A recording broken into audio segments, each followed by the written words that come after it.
Ven a cantar conmigo, somos un pueblo unido, alza tu voz y canta para el Señor. La sangrienta historia de las primeras traducciones de la Biblia. En 1427, el Papa Martín V ordenó que los huesos de John Wycliffe fueran exhumados de su tumba, quemados y arrojados a un río. Wycliffe había estado muerto por 40 años, pero la furia que causó su ofensa seguía viva. John Wycliffe nació en Circa en 1330 y murió en 1384. Era un destacado pensador inglés en el siglo XIV.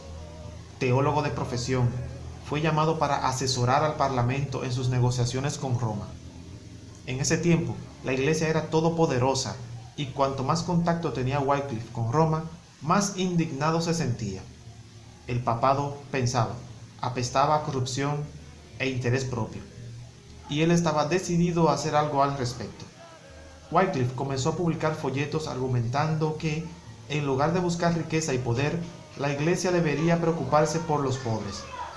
En una ocasión, describió al Papa como el anticristo, el orgulloso sacerdote mundano de Roma y el más maldito de los esquiladores.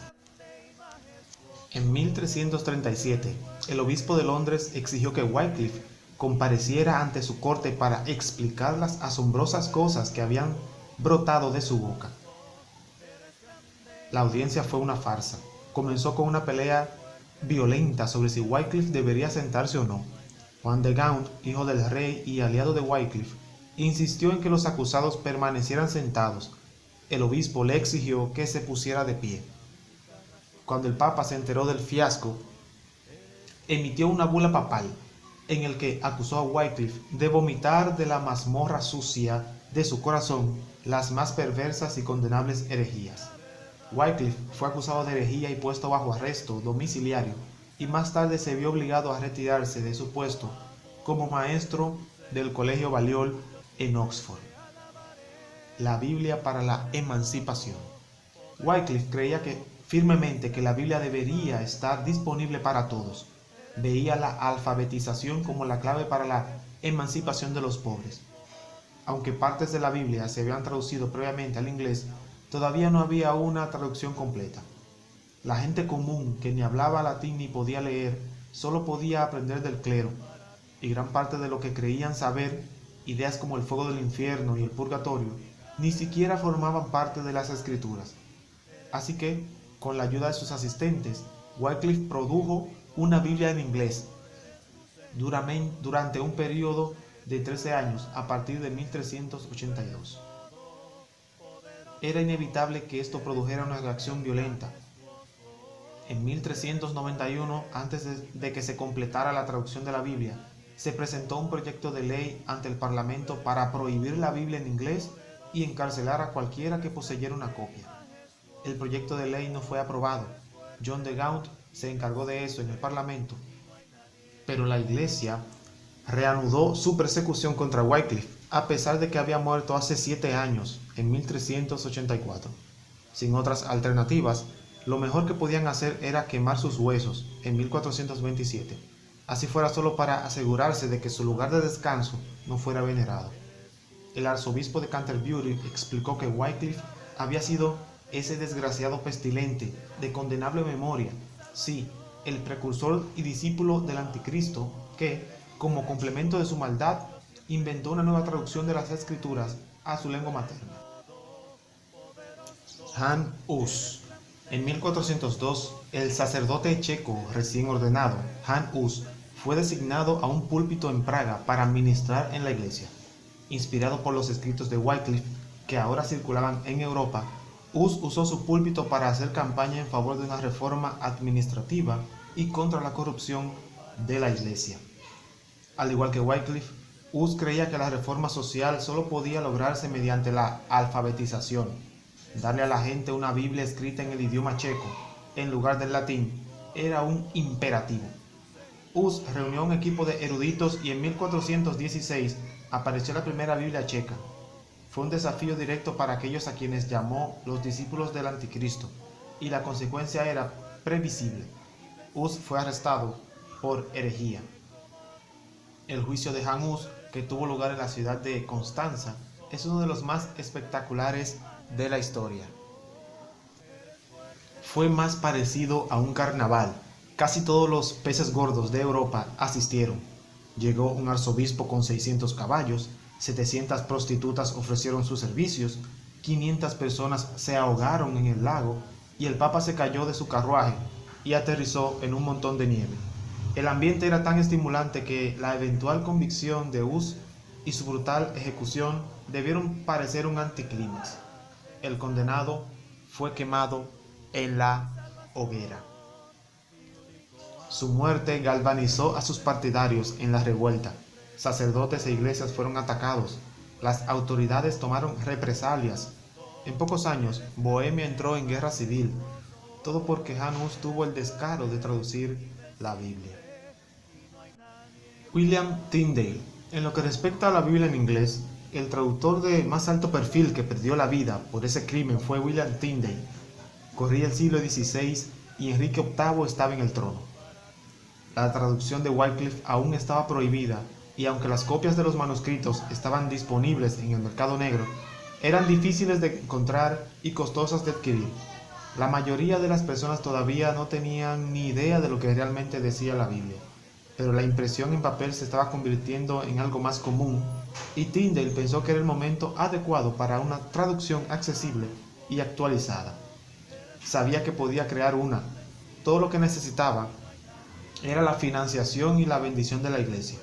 No obstante, rápidamente se dio cuenta de que nadie en Londres estaba dispuesto a ayudarlo. Ni siquiera su amigo, el obispo de Londres, Cuthbert Tunstall.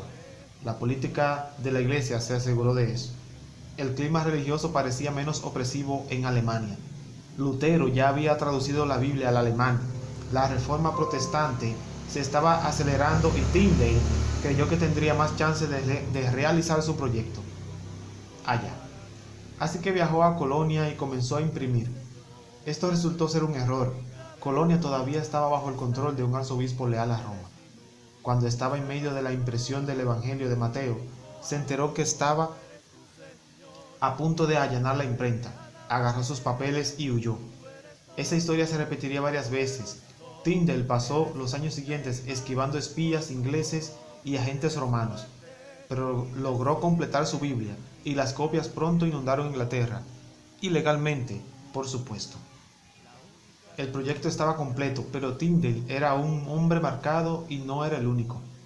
El cardenal Wolsey estaba realizando una campaña contra la Biblia de Tyndale.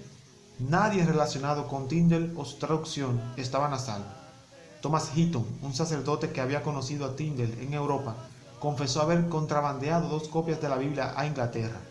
Fue acusado de herejía y quemado vivo.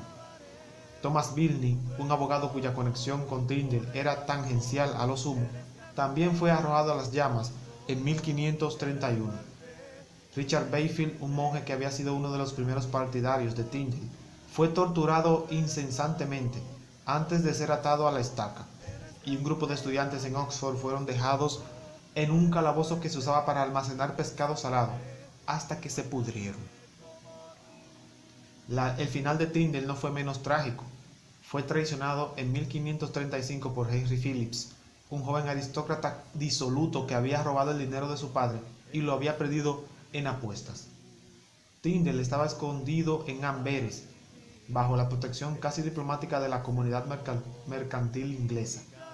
Phillips se hizo amigo de Tyndale y lo invitó a cenar.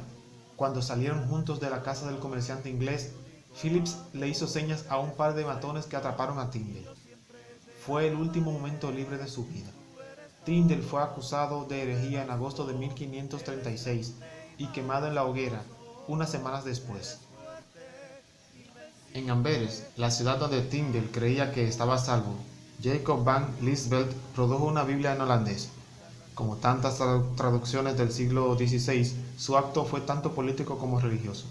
Su Biblia fue ilustrada con grabados en madera, en la 5ª edición. Representó a Satanás con la apariencia de un monje católico, con pies de cabra y un rosario. Fue un paso demasiado lejos. Van Liesvelt fue arrestado, acusado de herejía y condenado a muerte. Una era asesina. El siglo XVI fue de lejos la época más sangrienta para los traductores de la Biblia, pero las traducciones de la Biblia siempre han generado emociones fuertes y continúan haciéndolo. En 1960, la Reserva de la Fuerza Aérea de Estados Unidos advirtió a los reclutas contra el uso de la versión estándar revisada, recientemente publicada porque, según afirmaron, 30 personas de su comité de traducción habían sido afiliados a los frentes comunistas. En 1961, el estadounidense T.S. Eliot, uno de los principales poetas del siglo XX, se opuso a la nueva Biblia en inglés y escribió que asombra en su combinación de lo vulgar, lo trivial y lo pedante. Y los traductores de la Biblia todavía están siendo asesinados, no necesariamente por el hecho de traducir la Biblia, sino por ser una de las cosas que hacen los misioneros cristianos. En 1993, Edmund Fabian fue asesinado en Papúa Nueva Guinea por un hombre local que lo había estado ayudando a traducir la Biblia. En marzo de 2016, 4 traductores de la Biblia que trabajaban para una organización evangélica estadounidense fueron asesinados por militantes en un lugar no revelado en el Medio Oriente. Traducir la Biblia puede parecer una actividad inofensiva, pero la historia muestra que es cualquier cosa menos eso. Y hasta aquí, amigos y hermanos de la Iglesia de Cristo en Villa Pereira. Recuerden que Dios les bendiga a todos, Cristo les ama, Dios les ama y los espera. Compartan el contenido para que la palabra de Dios sea proclamada a toda criatura. Y yo siempre te alabaré, tú eres todopoderoso, eres grande y majestuoso, eres fuerte, invencible, y no hay nadie como tú eres todo. Hay una fuente de